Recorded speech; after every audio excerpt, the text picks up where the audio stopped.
সময় 24 update BD সংবাদে আপনাকে স্বাগতম। শুরুতেই সংবাদ শিরোনাম, এরপর বিস্তারিত। শুরুতেই জানিয়ে দিব, ট্রাম্পের সঙ্গে খুবই বিপজ্জনক খেলা খেলছেন নেতানিয়াহু।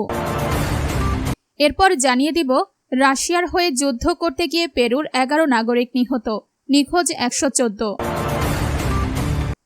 তারপর জানিয়ে দিব, ইরানের সঙ্গে যুদ্ধে ট্রাম্প হেরে গেছেন, মার্কিন সিনেটর। সবশেষে জানিয়ে দিব, ইরানের ওপর অর্থনৈতিক চাপ বাড়ানোর ইঙ্গিত ট্রাম্পের। দর্শক, এতক্ষণ শুনছিলেন সংবাদ শিরোনাম, এখন বিস্তারিত। আপনি যদি ইসরায়েলের ধ্বংস চান এবং মুসলিমদের পাশে থাকতে চান, তাহলে ভিডিওতে লাইক করে চ্যানেলটি অবশ্যই সাবস্ক্রাইব করে দিবেন। এখন বিস্তারিত। ট্রাম্পের সঙ্গে খুবই বিপজ্জনক খেলা খেলছেন নেতানিয়াহু। গাজা চুক্তি প্রত্যাখ্যান করার মাধ্যমে ইসরায়েলি প্রধানমন্ত্রী বেনিয়ামিন নেতানিয়াহু মার্কিন যুক্তরাষ্ট্রের সমস্ত প্রচেষ্টাকে সম্পূর্ণভাবে ভেস্তে দিয়েছেন। মূল চুক্তিটি গত 31 জুলাই মাত্র কয়েকদিন আগে ঘোষণা করা হয়েছিল, আর হোয়াইট হাউসে এই বিষয়ে ব্যাপক গুরুত্ব দেওয়া হয়েছিল। সাম্প্রতিক সময়ে ডোনাল্ড ট্রাম্প এবং নেতানিয়াহুর মধ্যকার সম্পর্ক দিন দিন আরও অবনতির দিকে যাচ্ছে।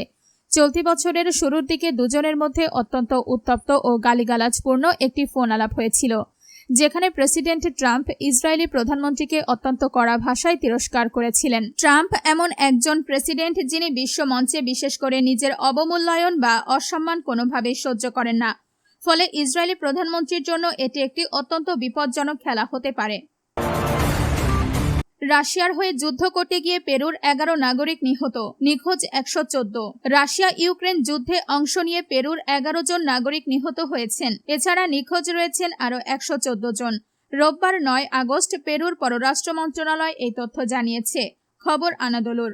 এক বিবৃতিতে মন্ত্রণালয় জানায়, যুদ্ধ শুরুর পর থেকে এই পর্যন্ত 31 জন পেরুভিয়ানকে রাশিয়া থেকে সরিয়ে নেওয়া হয়েছে। সরকারি তথ্য অনুযায়ী মোট 459 জন পেরুভিয়ান নাগরিক এই যুদ্ধে অংশ নিয়েছেন। মন্ত্রণালয় বলেছে, সরকারি তথ্য অনুযায়ী 459 জন পেরুভিয়ান নাগরিক যুদ্ধে অংশ নিয়েছেন। তাদের মধ্যে 11 জন নিহত হয়েছেন, 114 জন নিখোঁজ এবং 3 জন ইউক্রেনীয় বাহিনীর হাতে বন্দী হয়েছেন। এদিকে রাশিয়ায় থাকা 2 পেরুভিয়ান নাগরিককে দেশে ফিরিয়ে আনতে কাজ করছে মস্কোয় অবস্থিত পেরুর দূতাবাসের কনসুলার বিভাগ। এছাড়া কনসুলার প্রক্রিয়া শেষ হওয়ার পর জুলাইয়ের শেষ দিকে আরও 2 পেরুভিয়ান দেশে ফিরেছেন। আপনি যদি ইসরায়েলের ধ্বংস চান এবং মুসলিমদের পাশে থাকতে চান, তাহলে ভিডিওতে লাইক করে চ্যানেলটি অবশ্যই সাবস্ক্রাইব করে দিবেন।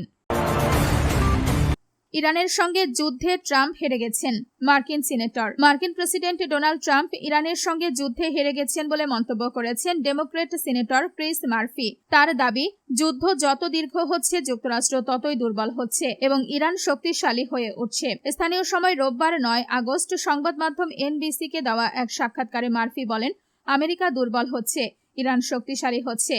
যুদ্ধ বন্ধ এবং হরমুজ প্রণালী পুনরায় খুলে দেওয়ার জন্য প্রয়োজন হলে তিনি একটি খারাপ চুক্তিকেও সমর্থন করবেন বলে জানান। তিনি বলেন, আলোচনা থমকে থাকায় হরমুজ প্রণালী পুনরায় চালু করার মূল্য দিন দিন বাড়ছে। ইরানের ওপর অর্থনৈতিক চাপ বাড়ানোর ইঙ্গিত ট্রাম্পের। মার্কিন প্রেসিডেন্ট ডোনাল্ড ট্রাম্প সম্প্রতি এক্সিওসকে দেওয়া এক সাক্ষাৎকারে ইঙ্গিত দিয়েছেন যে, ইরানের বিরুদ্ধে এই মুহূর্তে নতুন করে কোনো সামরিক অভিযানে না গিয়ে দেশটির ওপর ক্রমাগত অর্থনৈতিক চাপ বৃদ্ধির কৌশল অবলম্বন করতে যাচ্ছেন। খবর আনাদোলু এজেন্সির। ইরানের বিরুদ্ধে চলমান মার্কিন কৌশল নিয়ে ট্রাম্প বলেন, আমরা বিষয়টি নিয়ে আপাতত খুব একটা উচ্চবাচ্য করছি না। তিনি জানান, মার্কিন প্রশাসন তেহরানের সঙ্গে আংশিক বা অর্ধ আলোচনা চালিয়ে যাচ্ছে এবং একই সঙ্গে ইরানের বিপর্যস্ত অর্থনৈতিক পরিস্থিতির ওপর কড়া নজর রাখছে। ইরানের অভ্যন্তরীণ সংকট তুলে ধরে ট্রাম্প বলেন, আমরা কেবল লক্ষ্য করছি যে ইরান কিভাবে তাদের আকাশচুম্বী মূল্যস্ফীতি আর তীব্র অর্থ সংকটের মধ্য দিয়ে যাচ্ছে।